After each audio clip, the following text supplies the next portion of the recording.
Good morning, good evening, good afternoon to all my blessed, beloveds out there in video land. It's living and thriving time, and I'm your personal hot mess, Rusty. I was trying to scour some food down and I got caught. I can't get away with anything, nothing. You know. So, Paul, who are you? What do you do, and what makes you you? Well, I am an entrepreneur. I am a motivational speaker. And what makes me me is I love people. I love working with people. I love selling. I love interacting. And those are the things that basically have made me successful in my sales and my business career. And if I remember correctly, you wrote a book about sales. Is that right? That is correct. Okay, Absolutely. you have it right there? Yes, it's called the Story Selling Advantage. I don't know, can you see it behind me?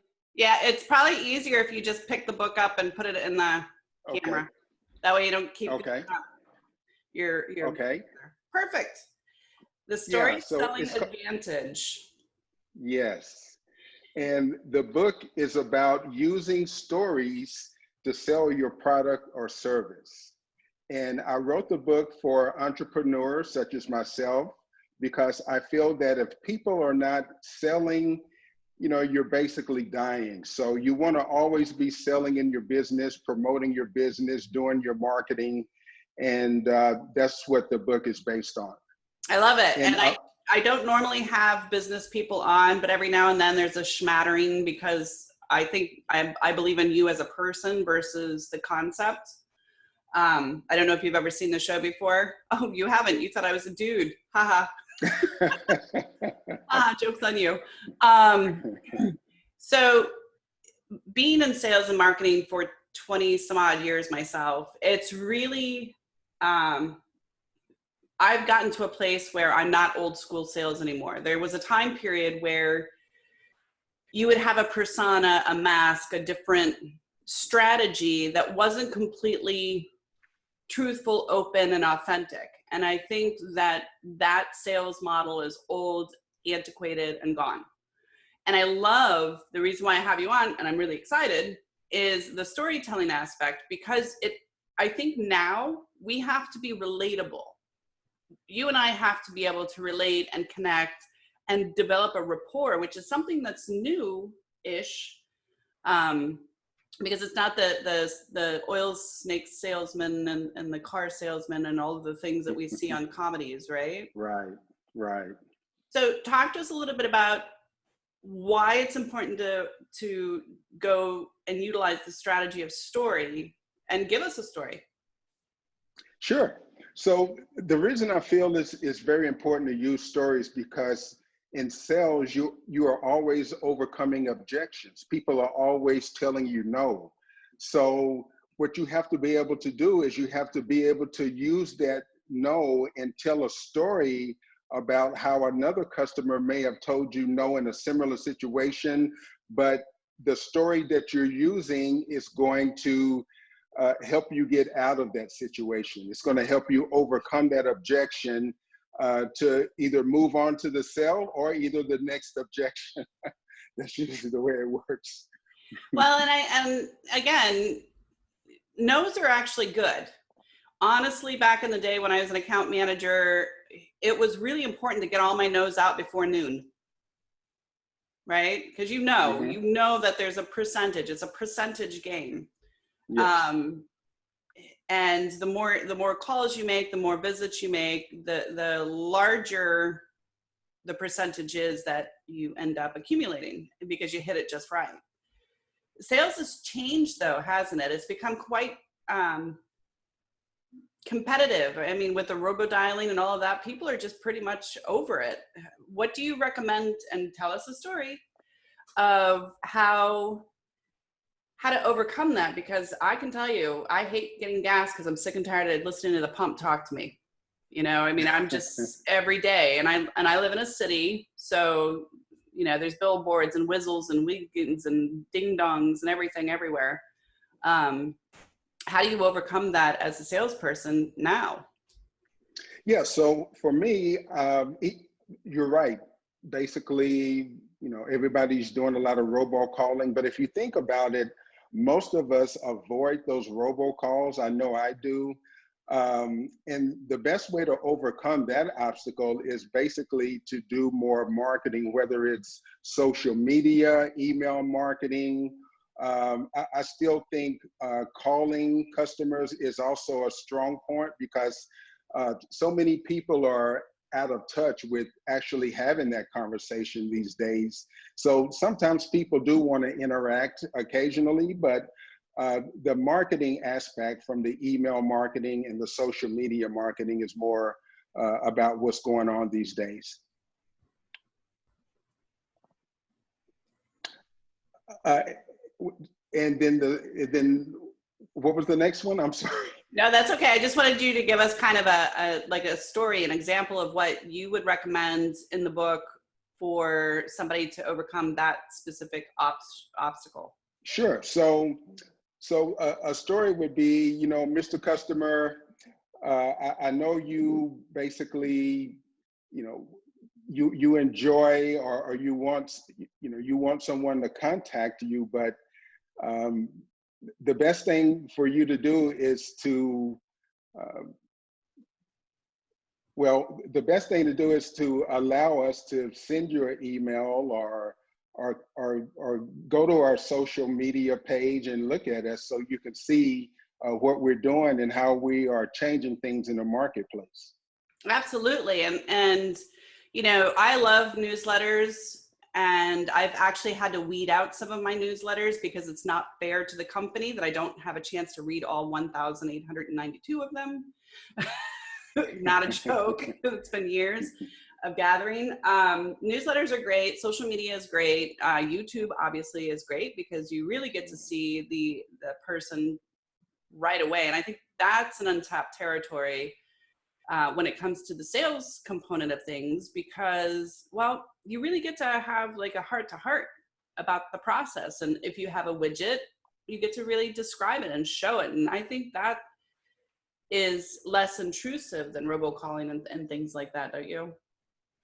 Yeah, I agree. So there's so many things that you can do to reach out to customers these days. And, the most important thing is just when you're in front of a customer, no matter how you get in front of them, but just to be ready. And I think you have to be ready all the time, even when you're in the grocery store. As a coach and a notary and all of the things that I do, I have to be ready all the time because literally people will come up to me and they'll just start crying because that's what I do. I deal with a lot of trauma. But even if you have a widget, I mean, even if you're at the gym, have a couple of business cards in your pocket. There's always an opportunity to share what you do and what you love to do. It's the way you share it that's really important. Absolutely. That is true. And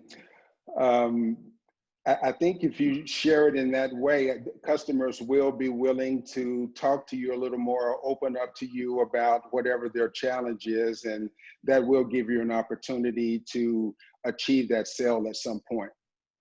Do you recommend that if you totally hate your job, you should be a salesperson for that company?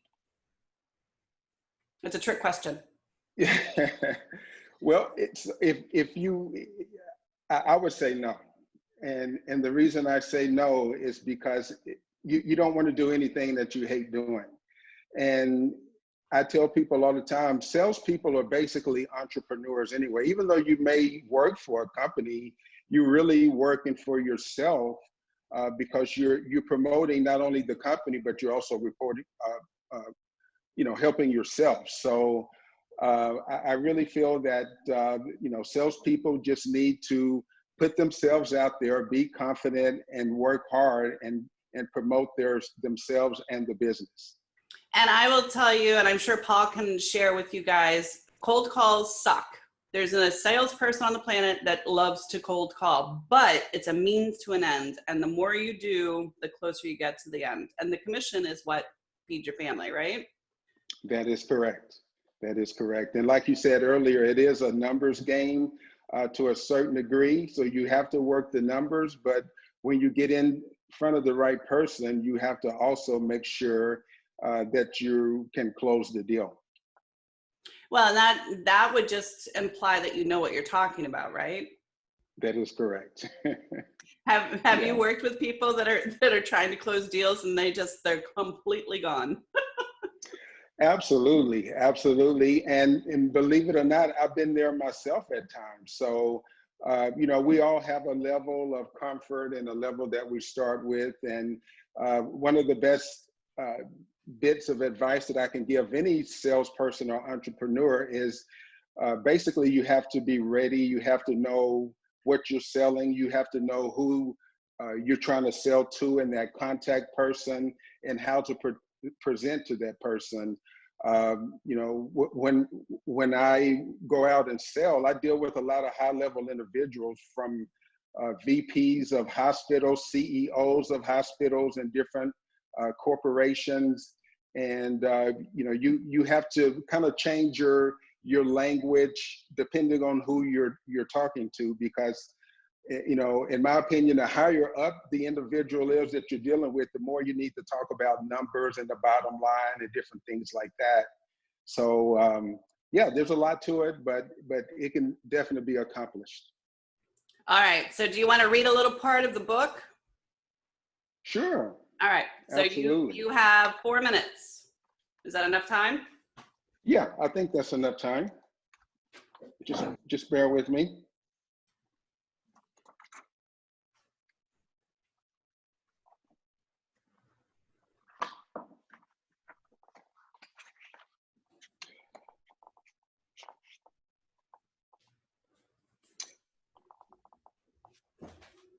So the sales process for me is a little different than the traditional view of the sales process. For some people, the sales process means going through various steps of the sales cycle, step by step. I, however, see the true sales process as defined by the things to do differently and better than your competitors. When I worked for a company called Martin Fletcher and Associates out of the Dallas area, we used to discuss our sales process all of the time with clients and potential clients. We did healthcare consulting and recruiting. We called all the hospitals, clinics, and various other companies associated in the healthcare industry. We would speak to various hospitals, CEOs and vice presidents, senior managers, as well as department managers. When we would be making our presentations, these various healthcare professionals would always talk about our sales process and how we did things differently than our competitors.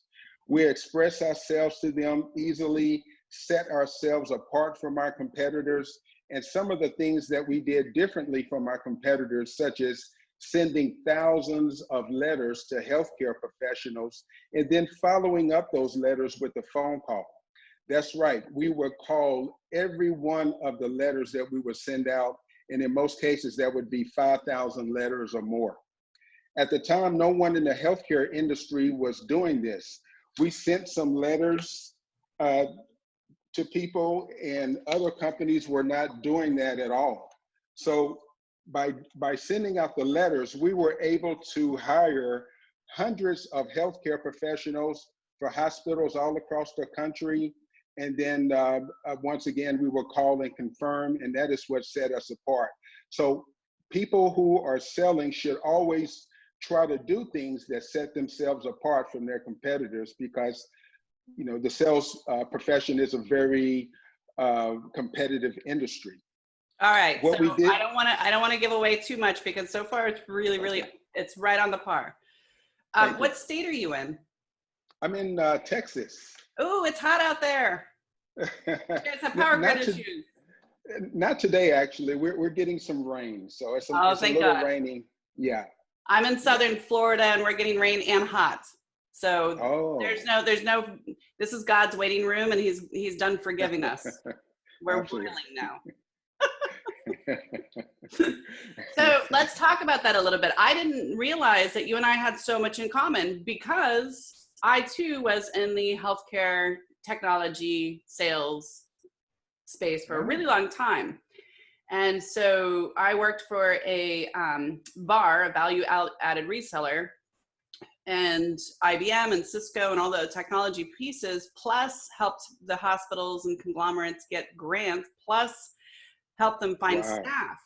So it was like wow. this three-tier thing, and long sales process, because multi-million-dollar stuff. Yes, yes. But you know, nowadays people don't even open their mail. What would you suggest now? Because I'm thinking back in the day, I used to have to fly and do face-to-face meetings, but it took me months just to get the meeting. Wow, that's very impressive because I did the same thing. I used to fly to hospitals all over the country. I handled a 5-state area: Arizona, New York, Mexico, California, a little bit of West Texas. So absolutely, I did a lot of the same things that you did.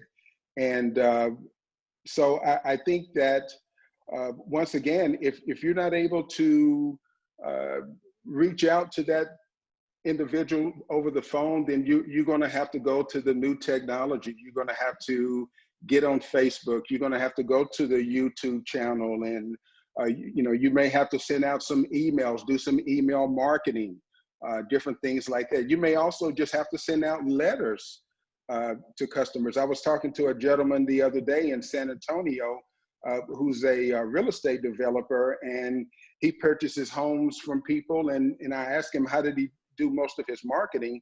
And he said he still sends out letters. So some of the old-fashioned stuff does still work, but you know, of course, the younger generation, they're into the technology, and I can certainly understand why. But it's all effective, in my opinion. It's very effective. Well, and what's interesting, my old boss, John, used to give me such grief back, this was many moons ago, because we had to have blue envelopes. Now, why do you think I had to have blue envelopes, Paul? That is a good question. Because all the other envelopes in your mailbox are white, That is true. right? That is true. So So the blue stands out. and it Yes. had to be like an electric blue. And so it really Okay. popped. Yeah. And he used to give me such a hard time about that, but it was so effective because I would send invites, like, and make them really pretty and send them out, and you're tempted to open it just because it's not like all of the others in the box, right? So Right. creativity is a huge part of the sales process. It's really the huge part of any process if you're an entrepreneur. Talk to us a little bit about creativity. Oh yeah. You have to be creative, and being creative, once again, that is setting yourself apart from the competition. So you have to find your niche. Uh, you know, your level of comfort, what makes you stand out, whether it's, some people say, I have a great voice and I want to talk to people over the phone. So, if you have that, and a long time ago, I did work in radio. So, I do hear from time to time, hey, you got a great phone presentation, different things like that. But yeah, just finding your niche, being creative, whatever it is, and trying to find a way to set yourself apart, whether it's a letter, whether it's social media, the YouTube channel, like you said, the blue envelope. That's a great idea. That's one that I've never even thought about, but I do know they do something similar to that in the housing industry. A lot of the flippers and the real estate investors, they do things like that also. Are So you telling me that somebody stole my idea, Paul? they don't use blue though. They use a different color. So they didn't steal your whole idea. All right. All right. And I bet you they don't put glitter on it either. Oh, they don't. So Paul, where can we find more information about you, my friend? Well, log on to my website. It's paulcartwrightenterprise.com. You can also email me if you're interested in the book. You can email me at paul@paulcartwrightenterprise.com. I do a little bit of coaching. I do a little bit of sales training. I'm a motivational speaker. So I do what I can to get my name out there. Good. And that's why you're here today, right? That is correct. That is And I, and I, and I thank you so much for having me on. Thank you Oh, so much. no, thank you for coming on. Again, I don't have many salespeople on, but there's a specific reason why I do, because right now, with what I call the cosmic reset, I think this is God's way of having everybody reprioritize their lives. Yes, And it's a great time to be an entrepreneur because it's not so loud, it's not so noisy, and you actually have time to take the small steps you need to take to become successful, right? that is And correct. I want you, for the last minute or so, talk to us about some of those really cool steps that you can take to start your own business, to get it right, to figure out your niche. You know, it's actually quite fun to be creative. And Yes. I think people in the entrepreneurial world, we're really misfit toys. Like, we're very creative people, and we like to break things, and we like to do this and squirrel. So, but that's what makes it Yeah, fun, right? that is correct. And Rusty, that's a great point you made about the cosmic reset. Uh, and the answer to your question is most entrepreneurs become successful in times of crisis. When I started my first company, it was 2008 when the housing market crashed and people were losing jobs and filing bankruptcy and everything was in chaos. But I started my business at that time and I became very successful in less than about 3 years. And I think this time now, we're living in a day and age where millionaires are made. We have more millionaires now than we've ever had before. They're becoming millionaires faster than they've ever been millionaires before.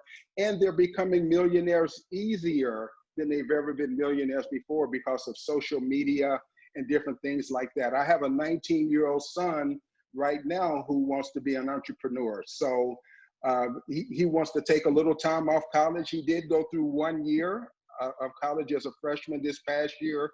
During the That's a tough pandemic. year, man. That's a tough year. Yeah. My daughter was a freshman when all of this started. She's now a junior. Okay. The last 2 years, I mean, she basically missed 2 years of high school. Yeah. Yeah. So my son missed half of his senior year in high school, and then he went through a freshman year during the pandemic, and now he wants to take a little time off, and he's actually trying to start his own stock brokerage company. He's trying to get a broker's license. Good So, for him. so yeah, he's doing it, and he want to get into investing and different things like that. And I say to all the entrepreneurs out there, you can do it. It is in you. If you have the thought or the mindset, you can accomplish anything that you want. But it has to be something you love doing. Yes. And it has to be something that you're willing to not go to dinner with your friends and not go out to the movies and not even sleep with your partner because you're so involved with creating. It's the mad scientist, crazy mad hatter thing, right? It really, That is correct. you really have to have passion for it, or it's just not, it's not successful. But did you know, Paul, about Johnson and Johnson? No, I don't. So What happened? back in World War II-ish time period where we were just Okay. out of everything, two guys walked up and down the street with homemade soaps and homemade creams and homemade this and selling it. They hustled like nobody's business, and now they're the business is called Johnson and Johnson. So it's an absolute best time for you to get a hold of Paul specifically, because I know he's got nothing to do today except talk to me. And, you know, sketch out what it is that you want to do. And that, I don't think any idea is crazy. I think that's the whole purpose of sketching it out and trying to figure out what you're really passionate about. I mean, look at Elon Musk and, you know, all the space rockets and umbrellas and weird stuff that they're sending up everywhere. I mean, those were crazy ideas, amazing. Right? Yeah. Yep. Absolutely. Yeah, we're living in some amazing times, and I just want to tell people that no idea is a bad idea. I don't care what your friends, your family, your husband, wife say about you. Do it anyway. If you think of it, do it. If you, like you said, if you love it, go for it. and something good will come out of that. And go ahead. Well, I'm just going to say, and back to what you said about focus, what you focus on expands, and what you put your attention on becomes bigger. Truth. And you don't have to have a college degree. That is something that my generation was force fed, you know, and I think a lot of people would have been happier if they went to vocational school or if they did something a little bit more unique and different. But to wrap up, because we are out of time, and I apologize, Paul, it goes by so fast. It does. Show us your book. The Story Selling Advantage, everybody. You had more hair in that picture than you do now. What happened? You got in trouble with your wife? Knocked it off? Yeah, I kind of changed my look a little bit. I changed it. Yeah. Yay. So I'm grateful for your time. Thank you so much for spending it with us today. And this is going to be an incredible year. And I know that you are going to be an incredible coach. And I hope that this gives people guidance and strength to just pick up the phone and say, hey, Paul, can you talk me out of jumping off a bridge today? Because sometimes it's the way it feels when you're doing a business plan. Absolutely. Absolutely. All right. Thanks, Thank Paul. you so much. Have a great day. You too, honey. You're watching Living and Thriving with Rusty. I'm Rusty, and I get to go all over the world talking to amazing people like Paul about why they do what they do, what makes them tick, what's the ooey gooey on the inside, why do they get out of bed every morning. The most grumpiest, meanest, crustiest old person still gets up out of bed every morning. They have something ooey gooey on the inside, and I'm going to find them, and I'm going to find out why. Why do you get out of bed? For Paul and I, it's because, well, we like you. We like to teach you and guide you and coach you and love you and inspire you and motivate you to be the best version of you. And that's what we do. And that gets us out of bed. For me, 2, 3 o'clock in the morning. I was in Africa and New Zealand already this morning, and now I'm in Texas. I fly like Superwoman. Know that you're loved. Know that you're beautiful. And hey, be kind. We need more kindness in this world. Unplug your TV. It's nothing but toxic. I'm telling you. 21 days of no TV, you will be a brighter, healthier person, and you'll have less wrinkles. Look at me. Until next time.